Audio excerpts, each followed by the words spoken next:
بسم اللہ الرحمن الرحیم۔ حضرت داؤد علیہ السلام اور ان کی قوم عقبہ کے پاس سمندر کے کنارے ایلا نامی گاؤں میں رہتے تھے۔ ان کی تعداد 70,000 کے قریب تھی۔ یہ بڑی ہی خوشحال اور اللہ کی فرما بردار قوم تھی۔ ہر طرف ہریالی تھی، لوگ ہنسی خوشی رہتے تھے۔ حضرت داؤد کی قوم چونکہ سمندر کے کنارے رہتی تھی تو اللہ پاک کا ان پر یہ خاص کرم تھا کہ سمندر کے اس کنارے پر بے پناہ مچھلیاں آتی تھیں جن کا یہ لوگ کاروبار کرتے تھے اور بہت خوشحالی والی زندگی گزار رہے تھے۔ پھر ایک دن اللہ نے اس قوم کا امتحان لینے کا فیصلہ کیا اور حضرت داؤد کو وحی بھیجی کہ اپنی قوم سے کہہ دیں کہ وہ سینچر یعنی ہفتے والے دن مچھلی کا شکار نہیں کریں گے، بلکہ ہفتے والے دن مچھلیوں کا شکار کرنا قوم داؤد پر حرام کر دیا گیا۔ اور پھر یہاں سے شروع ہوتی ہے اس قوم کی بربادی۔ جب حضرت داؤد علیہ السلام نے قوم کا بتایا کہ اللہ تعالیٰ نے ہفتے والے دن مچھلیوں کے شکار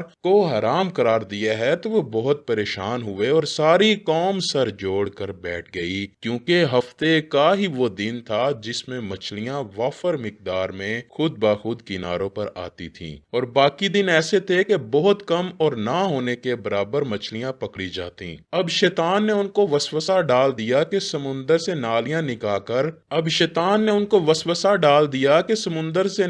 نکال کر خشکی میں بڑے بڑے حوض بنا لیتے ہیں۔ جب ہفتے والے دن مچھلیاں آئیں گی تو وہ نالیوں سے ہو کر ان بڑے حوض میں آ جائیں گی اور پھر نالیوں کا منہ بند کر دیا جائے گا، پھر اگلے دن ان کو پکڑ لیا کریں گے۔ اس طرح ہم ہفتے والے دن شکار سے بھی بچ جائیں گے اور مچھلیاں بھی ہاتھ سے نہیں جائیں گی، وہ بھی پکڑی جائیں گی۔ بہت سے لوگوں کو یہ ہیلا بازی اچھی لگی اور انہوں نے ایسا کرنا شروع کر دیا اور نالیاں سمندر سے بنا کر حوض میں ڈال دیں، لیکن ان لوگوں نے یہ نہیں سوچا کہ جب مچھلیاں سمندر سے حوض میں آ کر قید ہو جائیں گی تو پھر شکار تو ہو ہی گیا نا، اس لیے یہ شکار بھی ہفتے والے دن ہی قرار پایا جو ان کے لیے حرام تھا۔ اس موقع پر ان یہودیوں کے 3 گروہ ہو گئے۔ کچھ لوگ ایسے تھے جو شکار کے اس شیطانی ہیلا سے منع کرتے رہے اور ناراض و بیزار ہو کر شکار سے باز رہے۔ کچھ لوگ اس کام کو دل سے برا جان کر خاموش رہے اور دوسروں کو منع نہ کرتے تھے، بلکہ منع کرنے والوں سے کہتے تھے کہ تم لوگ ایسی قوم کو کیوں نصیحت کرتے ہو جنہیں اللہ تعالی ہلاک کرنے والا یا سخت سزا دینے والا ہے۔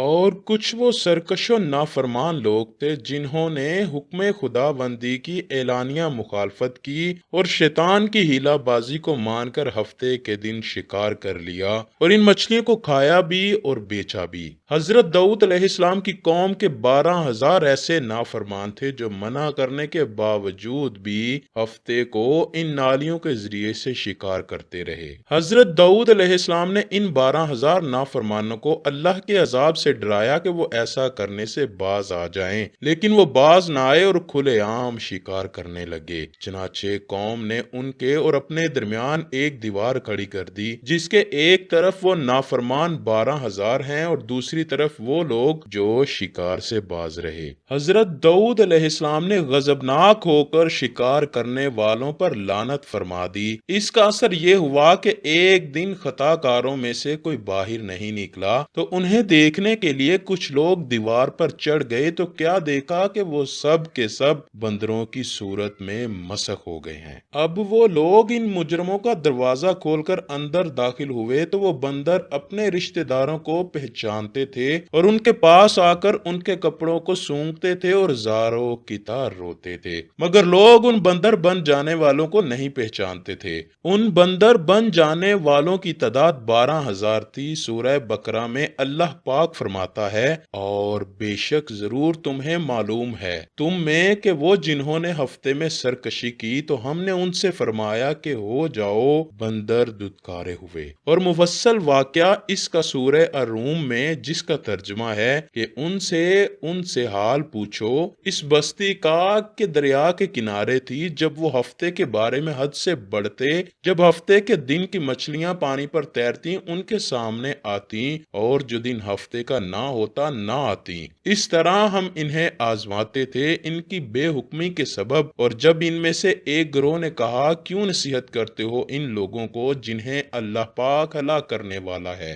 یہاں انہیں سخت عذاب دینے والا ہے۔ بولے تمہارے رب کے حضور معذرت ہو، شاید انہیں ڈر ہو، پھر جب وہ بلا بیٹھے جو نصیحت انہیں ہوئی تھی ہم نے بچا لیا، وہ جو برائی سے منع کرتے تھے، اور ظالموں کو برے عذاب میں پکڑا۔ پھر جب انہوں نے ممانعت کے حکم سے سرکشی کی ہم نے ان سے فرمایا ہو جاؤ بندر ددکارے ہوئے۔ اب سوال یہ پیدا ہوتا ہے کہ آج کے بندروں میں کیا کوئی بندر ان کی نسل سے بھی ہے؟ اس بارے میں حضور پاک صلی اللہ علیہ وآلہ وسلم کی ایک حدیث پاک موجود ہے، لیکن اس سے پہلے آپ کو بتاتے چلیں کہ حضرت داؤد علیہ السلام کی قوم کے ان 12,000 بندروں کا کیا بنا تھا۔ تفاسیر میں ہے کہ وہ سب 3 دن تک زندہ رہے اور اس درمیان میں کچھ بھی کھا پی نہ سکے، بلکہ یوں ہی بھوکے پیاسے سب کے سب ہلاک ہو گئے۔ شکار سے منع کرنے والا گروہ ہلاکت سے سلامت رہا، اور وہ بھی جو اس شکار کو برا جان کر خاموش رہے۔ حضرت عبداللہ بن مسعود رضی اللہ تعالی عنہ سے صحیح مسلم میں منقول ہے کہ حضور پاک صلی اللہ